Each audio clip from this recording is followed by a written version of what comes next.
வணக்கம். எட்டி டாக்ஸ்ல என்ன செய்தியை பார்க்க போறோம்னு கேட்டீங்கன்னா, அண்ணாமலைக்கு அடித்த லக்கு, மோடி தரப்போகும் சர்ப்ரைஸு, இந்த விஷயங்களை தான் நம்ம விரிவா பார்க்க போறோம். நம்முடைய முதலமைச்சர் அவர்கள் கொடைக்கானல் போயிருக்கிறாரு, சைக்கிள் ஓட்டியிருக்காரு.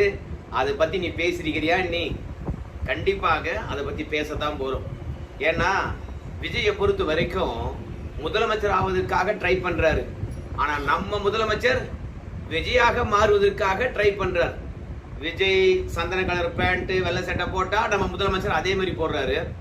விஜய் துண்டு எடுத்து சுழட்டினா அவரும் அதே மாதிரி சுழட்டுறாரு. விஜய் சைக்கிள்ல பயணப்பட்டா நம்ம முதலமைச்சரும் சைக்கிள்ல பயணப்படுறாரு. ஆனால் விஜய் பின்னாடி 1000 பேர் ஓடி வராங்க, அது ரசிகர்கள். ஆனா நம்ம முதலமைச்சர் பின்னாடி ஓடி வராங்க அத்தனை பேரும் அதிகாரிகள். நாம ஒரு ஆளு எலக்ட்ரிக் சைக்கிள் ஓட்டுறத பாக்குறதுக்கும் உனக்கு பாதுகாப்பு அளிப்பதற்கும் இத்தனை பேர் வீண் தானே. விஜயாக முயற்சி பண்றதுக்கு நீங்க கிட்டத்தட்ட ஒரு 30 வருஷத்துக்கு முன்னாக ட்ரை பண்ணிருக்கணும். ஆனா காலம் கடந்து விட்டு சைக்கிள் ஓட்டுறேன், நான் விஜயாவே மாறுறேன் அப்படின்னு சொன்னா என்ன அர்த்தம் நமக்கு புரியல. அதற்கு பிறகு இன்னொரு முக்கியமான செய்தியை நாம பேசியாக வேண்டும். என்னன்னு கேட்டீங்கன்னா, இந்த ஜேம்ஸ் வசந்த் இவன் திமுகவுக்கு முட்டு கொடுக்குறான். ரெண்டாவது கலைஞர் தொலைக்காட்சியிலும் சரி, சன் டிவிலும் சரி, இவனுக்கு ஒரு முக்கிய பொறுப்பு கொடுத்துருக்காங்க. அந்த முக்கிய பொறுப்பினுடைய விசுவாசம் இன்னைக்கு இளைஞர்கள் அத்தனை பேரையும் திட்டி தீர்த்துட்டு இருக்கிறான். அதாவது ஒரு ஹோட்டலுக்கு உணவு சாப்பிட போறான். காரு நிறுத்த வேண்டிய இடத்துல நிறுத்தினா பரவாயில்ல, கண்ட இடத்த நிறுத்திட்டு வீட்டுக்கு போற வழி அடைச்சிட்டு இவன் பாட்டுன்னு ஹோட்டல்ல போய் உட்காந்துட்டான். ஆனா வீட்டுக்காரன் சும்மா இருப்பானா? கார் கண்ணாடியே கல் எடுத்து போட்டு உடச்சிட்டு போயிட்டேன்ட்டான். இவெல்லாம் திருந்தவே மாட்டான். எவன் வந்தாலும் ஹோட்டலினுடைய சொந்த இடத்துல போய் நிறுத்துறானா, என் ஊட்டானே வந்து நிறுத்துறீங்களா நீங்க அப்படின்னு அவன் ஆத்திரப்பட்டு கண்ணாடி உடைச்சிட்டு போயிட்டே இருந்துட்டான். ஆனா அரசியல் ரீதியாக தற்குறிகள் தான் என் கண்ணாடி உடைச்சிட்டாங்க அப்படின்னு சொல்லிவிட்டு காவல் நிலையத்துல புகார் அளித்தான். ஆனா காவல்துறை இறங்கினாங்க, கரெக்டா கண்டுபிடிச்சாங்க. கடைசியில பார்த்தா நீ தான் காரை நிறுத்தக்கூடாத இடத்துல நிறுத்தி உன் கண்ணாடி உடைச்சுக்கிட்டடா சாமி, வேற யாருமே காரணம் இல்லை அப்படின்னு காரி துப்பிருக்காங்க. அது மட்டும் கிடையாது, இந்த ஜேம்ஸ் வசந்த் பத்தி நாம ஏன் பேசணும்னு கேட்டீங்கன்னா, இவன் சொல்றான் அரசியலையே வாரிசு வரக்கூடாது அப்படின்னு கேட்கிறான். உனக்கு என்ன பிரச்சனை அப்படின்னு கேட்கிறான். டேய் சுண்ணாம்பு, உனக்கு ஒண்ணுமே புரியாது. வாரிசை கொண்டு வந்து நீ அரசியல்ல பூழ்த்துட்டேன்னு வச்சுங்களேன், அவனுக்கு பதவி கொடுக்கணும், மக்களாண்ட போய் ஓட்டு கேட்கணும். நீ என்ன பண்ணுவ தெரியுமா? அவனுக்கு எந்த அனுபவமும் இருக்காது. அப்போ அனுபவம் இல்லாதவனை மக்களிடையே கொண்டு போய் சேர்க்கறதுக்கு நீ என்ன பண்ணுவ? வீணா வெட்டி விளம்பரம் பண்ணுவ. நாம தான் இன்னைக்கு விளம்பரம் மோகத்துல எல்லாம் தவிச்சுக்கிட்டு இருக்கிறோமே. அந்த மாதிரி உதயநிதியோ இன்பன் உதயநிதியோ 2 பேரையும் கொண்டு வந்து அரசு காலத்துல நிறுத்திட்டு நீ பயங்கரமா விளம்பரம் பண்ணுவ. அந்த விளம்பரத்தை பார்த்து மக்களும் 2 பேருக்கு ஓட்டு போட்டுருவாங்க. ஆனா ஆட்சி கட்டுல உட்காந்துக்கிட்டு ஒருத்தன் கால்பந்து விளையாடுறதுக்கு போயிடுவான், இல்ல கண்ட பொண்ணுடன் சுத்தத்துக்கு போயிடுவான் இன்பன் உதயநிதி. இன்னொருத்தன் விடிய விடிய குடிச்சிட்டு 11 மணி வரைக்கும் வீட்டிலேயே படுத்து கிடப்பான். ஓட்டு போட்ட மக்கள் நடுத்தர நிற்பாங்க. மக்களுடன் இருந்து மக்களுக்காக பேசி மக்களுடன் போராடி எங்கெங்க தமிழ்நாட்டில் என்னென்ன பிரச்சனைக்கு தெரிஞ்சுக்கிட்டு அதற்கு பிறகு தலைவனா வந்தான்னு வச்சுங்களேன், அவனுக்கு கஷ்ட நஷ்டம் தெரியும். அதாவது அரசியல்ல முன்னேற வேண்டும் என்றால் உழைச்சாதான் முன்னேற முடியும் அப்படின்ற எண்ணம் வந்த பிறகு கண்டிப்பா மக்களுக்கு நல்லது பண்ணுவான். நல்லது பண்ணாதான் மக்கள் ஆதரிப்பாங்க அப்படின்ற எண்ணம் வரும். அதனால எப்போதும் ஒரு தலைவனை பொறுத்த வரைக்கும் மக்கள் மத்தியிலிருந்து தான் எழுந்து வரணும். ஆனா நீ என்ன பண்ற? குடும்பத்திலிருந்து கூட்டின்னு உட்கார வச்சுக்கிட்டு 24 மணி நேரம் விளம்பரம் பண்ற. உங்ககிட்ட காசு இது, விளம்பரம் பண்ற. ஆனா மக்களுக்காக உழைத்து மக்கள் பிரச்சனை பேசக்கூடிய ஒரு தலைவன் வீட்டுல இருந்து நேரடியா விளம்பரத்தின் மூலமாக ஆட்சி பிடிச்சனால அவனுக்கு அரசியல் களமே இல்லாம போகுது. அப்போ இன்னொருத்தருடைய வாய்ப்பை தட்டி பறிக்கிறியா இல்லையா? அதனால என்ன பொறுத்த வரைக்கும் ஜேம்ஸ் வசந்த், உனக்கு அரசியல் தெரியாது, திமுகவுக்கு முட்டு கொடுக்கறது மட்டும்தான் தெரியும். அவங்க தருகின்ற 200 ரூபாய் வாங்கின்னு வயிறு வளர்க்க தான் தெரியும். திமுகவுக்கு முட்டு கொடுக்கறனும் தீமையை கொண்டு வந்து வீட்டுல வைக்கிறவனும் ஒண்ணுதான் அப்படின்னு தெரிஞ்சுக்கலாம். அப்புறம் என்னவோ விஜயை பொறுத்த வரைக்கும் அதிமுக கிட்ட பேசிட்டு இருக்கிறாமையா, ரிசல்ட்டுக்கு பிறகு 2 பேரும் கூட்டணி ஆட்சி அமைக்க போறாங்களாமையா, அதை பத்தில பேச மாட்டேயா நீ அப்படின்னு சொல்லிட்டு கேட்பீங்க. அமித்ஷாவே நேரடியாக நம்முடைய விஜய் கிட்ட பேச ஆரம்பித்து விட்டாராம். அதாவது விஜய் 10க்கும் மேற்பட்ட தொகுதிகளில் வெற்றி பெறுவார் என்ற தகவலானது அமித்ஷாவுக்கு கிடைச்சிருக்கிறதாம். ஆனா நான் ஒரு உண்மையை சொல்றேன் பாருங்க, நிச்சயமா விஜய் பொறுத்த வரைக்கும் அவர் 2 தொகுதியில் நிற்கிறாரு, 2 தொகுதியிலும் அவரால் வெற்றி பெற முடியாது. இவரே வெற்றி பெற முடியாது என்றால் வேற யாரும் வெற்றி பெற மாட்டாங்க. விஜயை பொறுத்த வரைக்கும் ஒரு கேம் சேஞ்சரா இருப்பாரு. இரண்டாவது, அதிமுக திமுக இந்த 2க்கும் இருக்கக்கூடிய அடிப்படை வாக்குகள் அப்படியே இருக்கும். பொதுமக்கள் வாக்குகளை பிரிப்பாரு, சிறுபான்மை வாக்குகளை பிரிப்பாரு. அதை தவிர்த்து பல தொகுதிகளில் அதிகப்படியான வாக்குகளை விஜய் அவர்கள் தன் பக்கம் இழுப்பாரு. கண்டி எந்த தொகுதியிலும் வெற்றி பெற மாட்டாரு. விஜய் பின்னாடி நிறைய கூட்டம் போயிருக்கும். ஆனா அந்த கூட்டத்துல எத்தனை பேருக்கு வாக்கு இருந்ததுன்னு நீங்க சொல்லுங்க பார்க்கலாம்.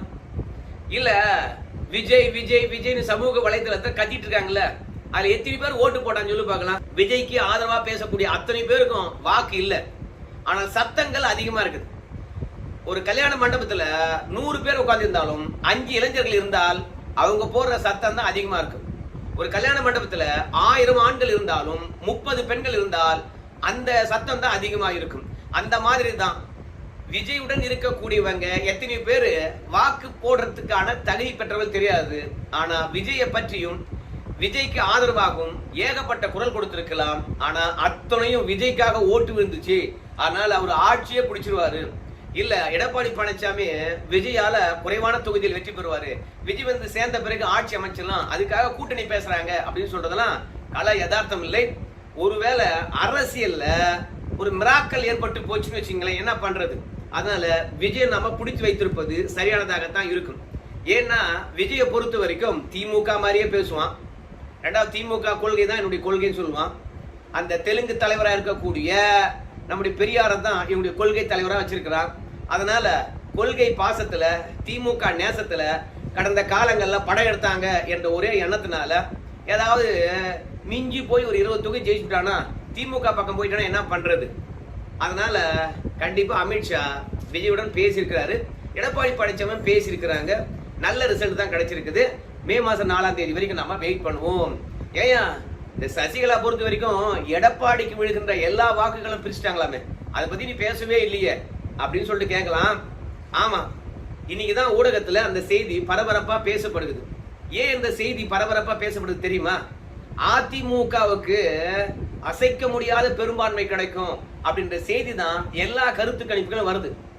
எடப்பாடி முதலமைச்சர் ஆக போறாரு, அதிகாரிகள் சந்திக்கின்றார்கள் என்ற செய்தியும் நமக்கு கிடைக்குது. ஆனால் இப்படியே ஒரே பக்கமா போனா என்ன பண்றது? எடப்பாடி பழனிசாமிக்கு நெகட்டிவா ஏதாவது பேசணும் இல்லையா? அதனால டெல்டா மாவட்டங்கள், தென் மாவட்டங்கள்ல அதிமுகவுக்கு முக்கிய வாக்கு வங்கியா இருந்த முக்குளத்தூர் வாக்க சசிகலாவுடைய வேட்பாளர்கள் பிரிச்சுட்டாங்க. சசிகலா தேர்தலில் போட்டியிடவில்லை என்றாலும் அவங்களால் நிறுத்தப்பட்ட வேட்பாளர்கள் அதிமுக இருந்த முக்கிய புள்ளிகள், திமுக இருந்த முக்கிய புள்ளிகள், அம்மா மக்கள் முன்னேற்ற கழகத்தில் இருந்த முக்கிய புள்ளிகள், வசதி படைத்தவர்கள் அதிமுக திமுக இணையாக பணம் கொடுத்திருக்காங்க. அதனால டெல்டா மாவட்டங்கள் மற்றும் தென் மாவட்டங்கள்ல அதிமுகவுக்கு போக வேண்டிய வாக்குகளை பெரும்பான்மையாக சசிகலா வேட்பாளர்கள் பிரிச்சுட்டாங்க. ஏன் பிரிச்சாங்க தெரியுமா? ஜெயலலிதா இருக்கிற வரைக்கும் அதிமுக முக்குளத்தோர் கையில் இருந்தது. சசிகலா தான் கட்சி வழிநடத்தினாங்க. சசிகலா இருக்க வேண்டிய இடத்துல எடப்பாடி பழனிசாமி உட்கார்ந்துக்கிட்டு பன்னீர்செல்வத்துக்கு துரோகம் பண்ணிட்டாங்க, சசிகலாவுக்கு துரோகம் பண்ணிட்டாங்க. சோ அவங்கள விடக்கூடாது, நம்ம சமுதாயத்தை கட்சியிலிருந்து தூக்கி எறிந்த எடப்பாடியும் வளர விடக்கூடாதுன்னு சொல்லிட்டு முக்குளத்தோர் சமூகமானது எடப்பாடி பழனிசாமிக்கு எதிராக நிற்பதாக நினைத்துக் கொண்டு சசிகலாவுக்கு நிறைய வாக்குகள் விழுந்து போச்சு. அதனால டெல்டா மண்டலம், தென் மண்டலங்கள்ல எடப்பாடி பழனிசாமி சென்ற முறை ஜெயிச்சது கூட இந்த முறை ஜெயிக்க மாட்டாங்க அப்படின்னு ஒரு செய்தியை போட்டு உளறிக்கிட்டு இருக்கிறாங்க. ஆனால் அது கள நிலவரம் இல்லை. எடப்பாடி பழனிசாமி வெற்றி பெறுவார் என்ற நம்பிக்கை இருக்குது. அவர் ரொம்ப குஷியாவே இருக்கிறாரு.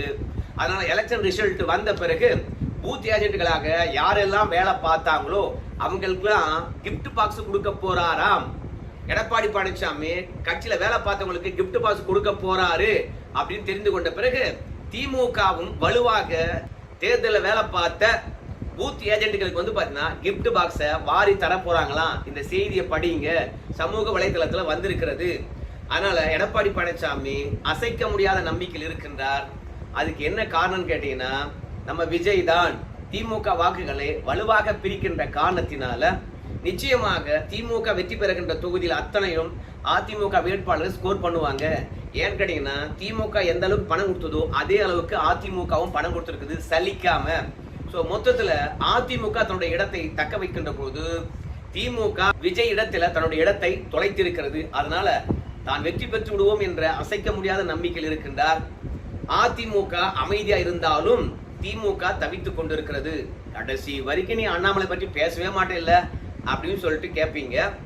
அண்ணாமலை பொறுத்த வரைக்கும் இந்த தேர்தலில் ஆரம்ப காலகட்டத்துல பெருசா எந்த பணியும் ஆற்றவே இல்லை, அமைதியா இருந்துட்டார்.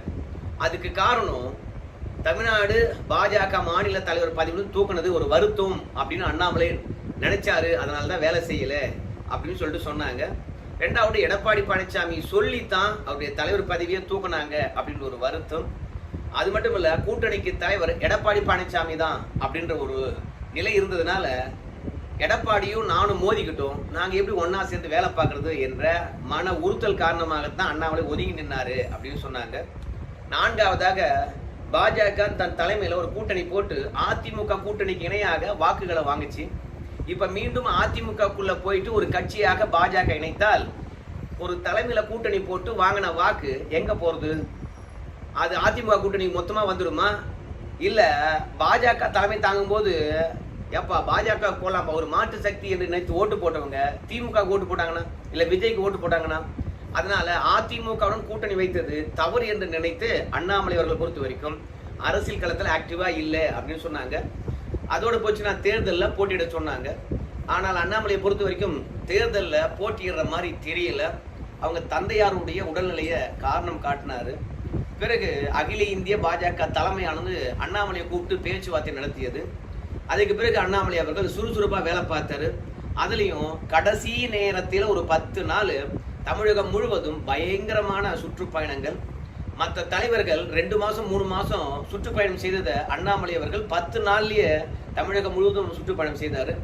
அதே மாதிரி அண்ணாமலை பேசினா எந்த இடத்துல வாக்கு சதவீதம் அதிகரிக்குமோ அந்த இடத்துல மட்டும் அண்ணாமலை கவனித்தாரு. குறைந்தபட்சம் ஒவ்வொரு தொகுதியிலும் 10-12 நிமிஷமாவது கண்டிப்பா பேசியிருப்பாரு. ஸோ அவருடைய வேலையானது நல்லா இருந்தது. அப்பதான் மோடி அமித்ஷாவும் புரிஞ்சுக்கிட்டாங்களாம். ஸோ அண்ணாமலைக்கு முக்கியத்துவம் கொடுத்தால் உயிரை கொடுத்து ஆத்மாத்மா இந்த மனுஷன் வேலை பார்க்கறான், அதனால இவனை வீண் பண்ணிடக்கூடாது அப்படின்றதுனால அண்ணாமலைக்கு சில விஷயங்கள் உறுதியளிக்கப்பட்டதாம். தினமலர் மற்றும் இணையதளத்துல என்ன செய்தி வந்திருக்குது அப்படின்னு பார்க்கும்பொழுது அண்ணாமலை ஆந்திராவில் இருந்து ஜூன் மாசம் எம்பி ஆகிறாரு. பிறகு அண்ணாமலையை பொறுத்த வரைக்கும் நம்முடைய எல் முருகன் ஜெயிச்சிடறாரு இல்லையா, அதனால அந்த இணையமைச்சர் பதவியானது அண்ணாமலைக்கு கொடுக்குறாங்க.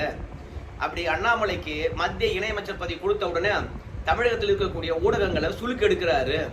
ஏன்னா ஊடகத்தை பொறுத்த வரைக்கும் எப்போதும் ஒருதலை பட்சமாகவே வேலை பார்த்துட்டு இருக்காங்க இல்லையா, அதனால தமிழகத்து ஊடகத்தை நடுநிலைத்தன்மைக்கு கொண்டு வர வேண்டும் என்றால் அண்ணாமலை கலையரனா தான் சரியா இருக்கும் என்று பாஜக நினைப்பதனால அவரை மாநிலங்களவை எம்பி ஆக்கி மத்திய இணையமைச்சர் ஆக்கி பெரிய நிலைக்கு கொண்டு போக போறாங்க. அண்ணாமலையை பொறுத்த வரைக்கும் நமக்கு தெரிந்து 2031 தமிழ்நாட்டில் முதலமைச்சர் வேட்பாளராக இருக்கலாம். இல்லை என்றால் 2034 பிரதமர் வேட்பாளராக கூட இருக்க வாய்ப்பு இருக்குது அப்படிலாம் பேசப்படுகிறது. அதெல்லாம் எந்த அளவுக்கு உண்மை என்று தெரியல. ஆனால் அண்ணாமலைக்கு காத்திருக்கக்கூடிய லக் என்ன தெரியுமா? தினமலர் கூட புரிந்து கொள்ளாம அண்ணாமலை அவர்கள் வந்து எம்பி ஆக்குறாங்க, அமைச்சர் ஆக்குறாங்க அப்படின்னு சொல்றாங்க. கிடையவே கிடையாது. மோடி கிட்டையும் அமித்ஷா கிட்டையும் அண்ணாமலை போட்ட டீல் என்ன தெரியுமா? நான் மீண்டும் பாஜக தலைவராகணும் மாநிலத்துல. நயனா நாகேந்திரன் வழக்கம் போல வந்து பாத்தீங்கன்னா பாஜக சட்டமன்ற குழு தலைவராகவே மாத்துங்க. ஏன்னா தமிழ்நாடு பாஜகவை அவர் எங்க கொண்டு போய் நிறுத்திருக்கான்றது எல்லாருக்கும் தெரியும். பாஜக அதிமுக வெற்றி பெற்றாலும் பிரதான எதிர்கட்சியா செயல்பட வேண்டும். அதிமுக வெற்றி பெற்ற உடனே திமுகவுக்கு எதிர்கட்சி அந்தஸ்தை கொடுத்துடக்கூடாது, அது எதிர்கட்சியா செயல்படவே கூடாது.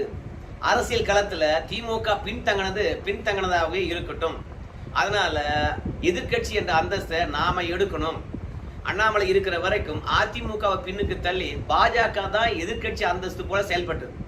இப்போ மத்திய அரசாங்கமும் வந்து பாத்தீங்கன்னா அதிமுக சப்போர்ட் பண்ணுது. உடனே எதிர்கட்சி நாங்க தான் என்று பேச ஆரம்பிச்சாங்கன்னா அதிமுகவும் பாஜக தான் எதிர்கட்சி என்று ஒரு அங்கீகாரத்தை கொடுத்துச்சுன்னா நிச்சயமாக திமுக விழுந்ததாகவே இருக்கும். அதனால அண்ணாமலையை பொறுத்த வரைக்கும் தமிழ்நாடு பாஜக தலைவராக மீண்டும் ஆக்குறாங்க. அதுதான் அண்ணாமலை ஒப்பந்தமாகவே இருக்கிறது. மீண்டும் மீண்டும் என்னை டெல்லிக்கு அனுப்ப வேண்டாம், அதாவது சீமானுக்கு இருக்கின்ற துணிச்சல், விஜய்க்கு இருக்கின்ற துணிச்சல் ஏன் பாஜகவுக்கு இல்லை? மத்தியில் ஆட்சியில் இருக்கின்றோம், மாநிலத்தில் கூட்டணியில் இருக்கின்றோம், நாம ஏன் மக்களிடம் போய் சேர முடியாது? மத்திய மாநில அரசாங்கங்கள் ஏகப்பட்ட நலத்திட்டங்களை கொண்டு வருவாங்க, நாம ஏன் மக்கள் அன்பை பெற முடியாது? நாம ஏன் ஆட்சியை பிடிக்க முடியாது? 2031 அல்லது 2036 ஏன் ஆட்சியை பிடிக்க முடியாது? 10 வருஷம் நம்மளால ஏன் கடுமையா உழைக்க முடியாதா? அதனால எனக்கு தொடர்ந்து 10 ஆண்டு காலம் தமிழ்நாடு பாஜக தலைவராக கொடுத்தே ஆகணும். ஏன்னா இடையில 5 வருஷம் எனக்கு கேப் விட்டீங்க, அடுத்து தொடர்ந்து 10 வருஷம் எனக்கு மாநில பாஜக தலைவர் பதவி கொடுங்க.